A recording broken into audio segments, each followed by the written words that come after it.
This is Xiaomi 12S Ultra, and today I will show how you can set up the parental controls feature on this device.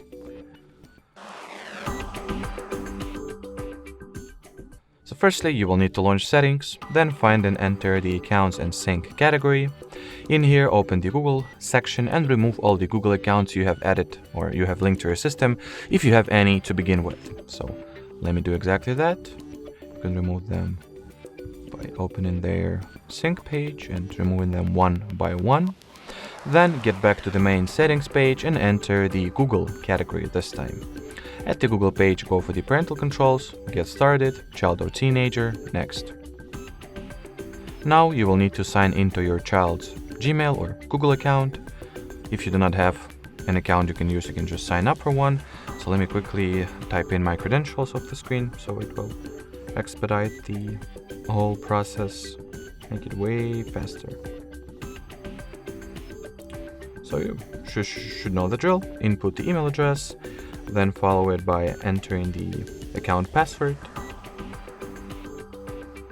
And after that you just should proceed with the Google login as you would normally do.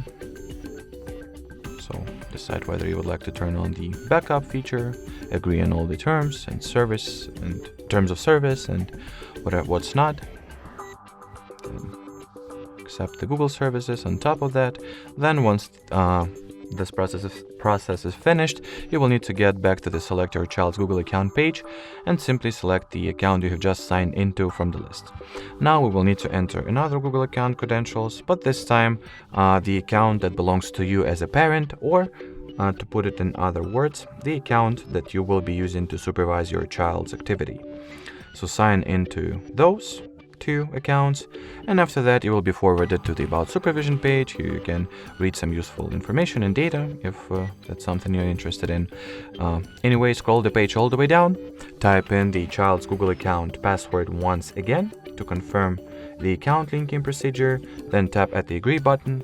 Onwards to continue, go for the allow, and wait for the parent and child accounts to get linked.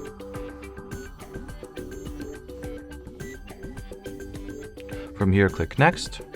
At this page you can turn off or turn on some of the apps that are already installed on this phone, but you will be also able to do that later on inside the Google Family Link app, so there is no point in wasting our time at this page since it's pretty restricted and there's not much we can do about some of the apps. So well, there is no point and we can just skip this step as for now, and in the sake of finishing the setup sooner as well, everything that I've said applies for the filters and settings as well, so we'll just skip it.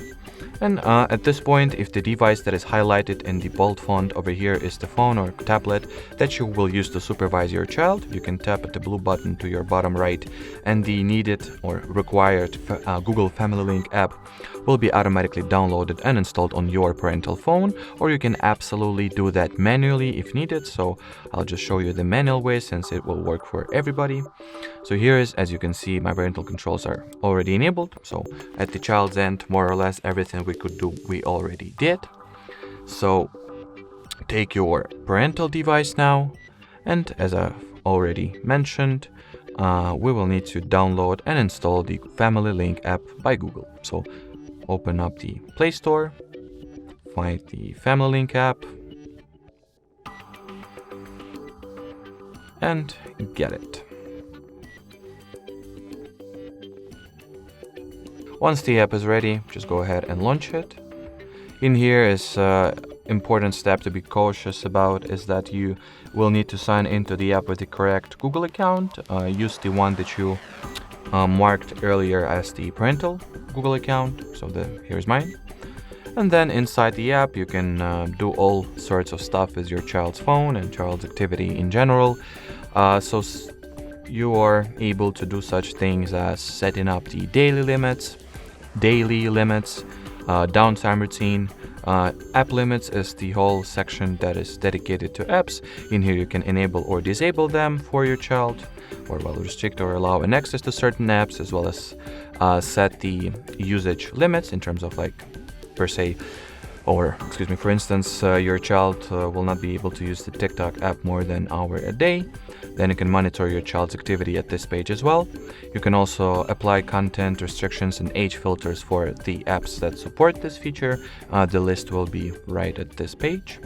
Then you can configure the account settings of your child's Google account, or manage devices if you have multiple people to look after, or, well, just multiple children that you have set up the parental controls for.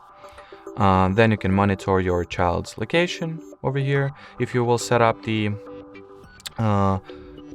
location access at the child's device and, well, let it give it, or, well, rather allow it. And then you can see your child's device usage highlights.